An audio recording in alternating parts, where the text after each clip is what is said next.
ನಮಸ್ಕಾರ ಸ್ನೇಹಿತರೆ. ಭಗವದ್ಗೀತೆಯ ಪ್ರಸ್ತಾವನೆಯ ಮುಂದುವರೆದ ಭಾಗ. ಮನುಷ್ಯ ಆದವನು ತನ್ನ ಈಗಿನ ದೇಹವನ್ನು ಬಿಡುವಾಗ ಯಾವ ಭಾವವನ್ನು ಸ್ಮರಿಸುತ್ತಾನೋ ಆ ಭಾವವನ್ನೇ ಅವನು ಖಂಡಿತವಾಗಿ ಮುಂದಿನ ಜನ್ಮದಲ್ಲಿ ಪಡೆಯುತ್ತಾನೆ. ಭಗವಂತನಿಗೆ ನಮ್ಮ ಕಲ್ಪನೆಗೆ ನಿಲುಕದ ವಿವಿಧ ಮತ್ತು ಅಸಂಖ್ಯಾತ ರೀತಿಯ ಶಕ್ತಿಗಳನ್ನೋದು ಇರುತ್ತೆ.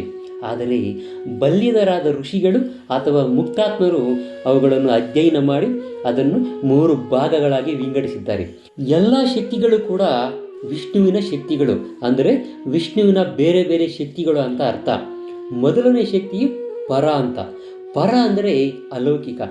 ಆಗಲೇ ವಿವರಿಸಿದಂತೆ ಜೀವಿಗಳು ಸಹ ಉತ್ತಮ ಶಕ್ತಿಗೆ ಸೇರಿದವರು. ಇತರ ಶಕ್ತಿಗಳು ಅಥವಾ ಭೌತಿಕ ಶಕ್ತಿಗಳು ತಾಮಸ ಗುಣಕ್ಕೆ ಸೇರಿದವು. ಮರಣ ಕಾಲದಲ್ಲಿ ನಾವು ಈ ಭೌತಿಕ ಜಗತ್ತಿನ ಅಪಾರ ಶಕ್ತಿಯಲ್ಲಿ ಉಳಿಯಬಹುದು, ಇಲ್ಲವೇ ಆಧ್ಯಾತ್ಮಿಕ ಜಗತ್ತಿನ ಶಕ್ತಿಗೆ ವರ್ಗಾವಣೆ ಆಗಬಹುದು. ಆದ್ದರಿಂದ ಭಗವದ್ಗೀತೆಯಲ್ಲಿ ಈ ರೀತಿ ವಿವರಿಸಿದೆ. ಬದುಕಿನಲ್ಲಿ ಐಹಿಕ ಶಕ್ತಿ ಅಥವಾ ಆಧ್ಯಾತ್ಮಿಕ ಶಕ್ತಿ ಎರಡರಲ್ಲಿ ಒಂದನ್ನು ಕುರಿತು ಯೋಚಿಸುವುದು ನಮ್ಮ ಅಭ್ಯಾಸ ಆಗಿದೆ. ನಮ್ಮ ಚಿಂತನೆಯನ್ನು ಐಹಿಕ ಶಕ್ತಿಯಿಂದ ಆಧ್ಯಾತ್ಮಿಕ ಶಕ್ತಿಯ ಕಡೆಗೆ ಕೊಂಡೊಯ್ಯುವುದು ಹೇಗೆ? ನಮ್ಮ ಯೋಚನೆಗಳಲ್ಲಿ ಐಹಿಕ ಶಕ್ತಿಯನ್ನು ತುಂಬಿಸುವ ಹಲವಾರು ಬರಹಗಳಿವೆ. ವೃತ್ತಪತ್ರಿಕೆಗಳು, ನಿಯತಕಾಲಿಕಗಳು, ಕಾದಂಬರಿಗಳು ಇತ್ಯಾದಿ.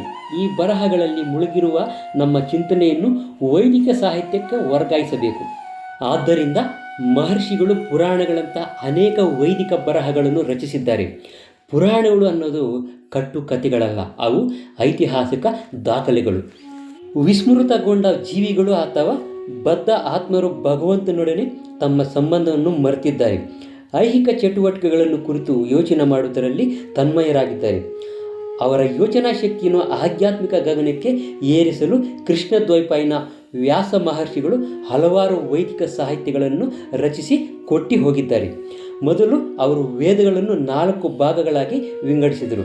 ಅನಂತರ ಅವುಗಳನ್ನು ಪುರಾಣಗಳಲ್ಲಿ ವಿವರಿಸಿದರು ಮತ್ತು ಅಷ್ಟು ಸಾಮರ್ಥ್ಯವಿಲ್ಲದೆ ಇರುವವರಿಗೆ ಮಹಾಭಾರತವನ್ನು ಬರೆದರು. ಮಹಾಭಾರತದಲ್ಲಿ ಭಗವದ್ಗೀತೆಯನ್ನು ಅಳವಡಿಸಿದರು. ಅನಂತರ ವೈದಿಕ ಸಾಹಿತ್ಯವನ್ನೆಲ್ಲ ವೇದಾಂತ ಸೂತ್ರದಲ್ಲಿ ಸಂಗ್ರಹಿಸಿದರು. ಮುಂದಿನ ಮಾರ್ಗದರ್ಶನಕ್ಕಾಗಿ ವೇದಾಂತ ಸೂತ್ರಕ್ಕೆ ನಿಜ ಭಾಷ್ಯ ರೂಪವಾಗಿ ವ್ಯಾಸ ಮಹರ್ಷಿಗಳು ಶ್ರೀಮದ್ ಭಾಗವತವನ್ನು ರಚಿಸಿದರು. ನಾವು ನಮ್ಮ ಮನಸ್ಸುಗಳನ್ನು ಈ ವೈದಿಕ ಸಾಹಿತ್ಯ ಕೃತಿಗಳನ್ನು ಓದುವುದರಲ್ಲಿ ತೊಡಗಿಸಬೇಕು. ಲೌಕಿಕರು ವೃತ್ತಪತ್ರಿಕೆಗಳನ್ನು, ನಿಯತಕಾಲಿಕೆಗಳನ್ನು ಮತ್ತಿತರ ಎಷ್ಟೋ ಲೌಕಿಕ ಬರಹಗಳನ್ನು ಓದುವುದರಲ್ಲಿ ಮನಸ್ಸನ್ನು ಯಾವ ರೀತಿ ತೊಡಗಿಸುತ್ತಾರೋ ಅದೇ ರೀತಿ ನಾವು ವೇದವ್ಯಾಸರು ನಮಗೆ ಕೊಟ್ಟಿರುವ ಈ ಕೃತಿಗಳನ್ನು ಓದಬೇಕು. ಈ ರೀತಿಯಲ್ಲಿ ಮರಣಕಾಲದಲ್ಲಿ ಭಗವಂತನನ್ನು ಸ್ಮರಿಸುವುದು ನಮಗೆ ಸಾಧ್ಯವಾಗುತ್ತದೆ. ಭಗವಂತನು ಸೂಚಿಸಿರುವ ಮಾರ್ಗ ಇದೊಂದೇ. ಇದರಲ್ಲಿ ಯಾವುದೇ ರೀತಿಯ ಸಂದೇಹ ಅನ್ನೋದು ಇಲ್ಲ.